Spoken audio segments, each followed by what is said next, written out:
in South London at the Husky Rehearsal Studios. We're in an area called the Elephant and Castle, and Bassistry are putting together a new show. It's not the full band, a few people are missing, but there's Katie and Nicola on vocals, Alex on keys, Sam on drums, and it's the first time that they've met Robert, and it's the first time Robert has worked in this setup. It's been a while, so it's always a pleasure to catch up. It already feels familiar, but different. For a start, there's more gear and therefore more complex considerations. As I said, the show for this year is a learning curve, and this was my first lesson. Make sure that you always have your engineer from the outset. The technical side can really suck up a lot of time, and it proves to be without a doubt the most challenging part of the rehearsal. My structure for the rehearsal is to prioritise the new tracks that incorporate the electronics. So Sam is hooked up to a click track via Robert's setup. This allows him to lock into the arrangements Robert and I have put together in the previous session. There are certainly some technical issues to sort out, but once we are synced up with the track, we run through each song 3 or 4 times. I like the phrase used by Michael, our guitarist, and Alex, doing your homework. That's the key. Everyone's done their homework, so it doesn't take long to get the songs together. It starts to feel better each time we do a run through.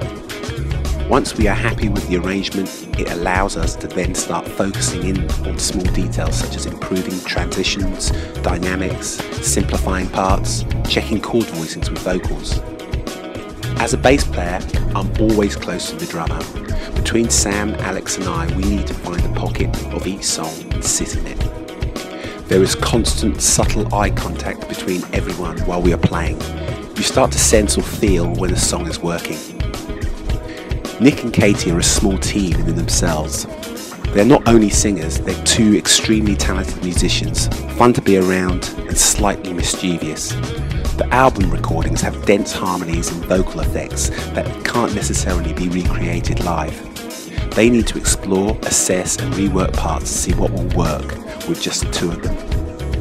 They're very supportive of one another, helping each other analyse their performances, and they help me sing in tune.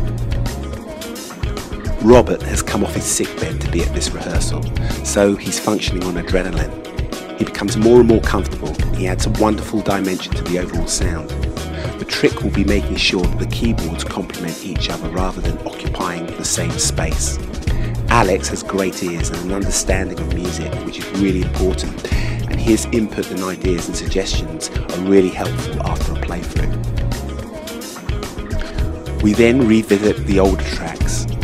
It's funny, I've always had a mixed feeling about playing live. My driver has always been making up music, but I like the reminder of what it's all about. Playing with other musicians is a joy. These guys, their ability, makes revisiting older tracks never feel tired. You see how they've evolved as musicians at moments like this. It's a wonderful zone to get lost in. Jay, our engineer, joins us for the last part of the session. He helps us get our heads around some technical issues. It's been fun, hard work and very cool. Chatting to Robert on the way home, we expressed the fact that on reflection, it's really satisfying when you're learning something new despite the frustrations. But I think we've got the basis for a very good show.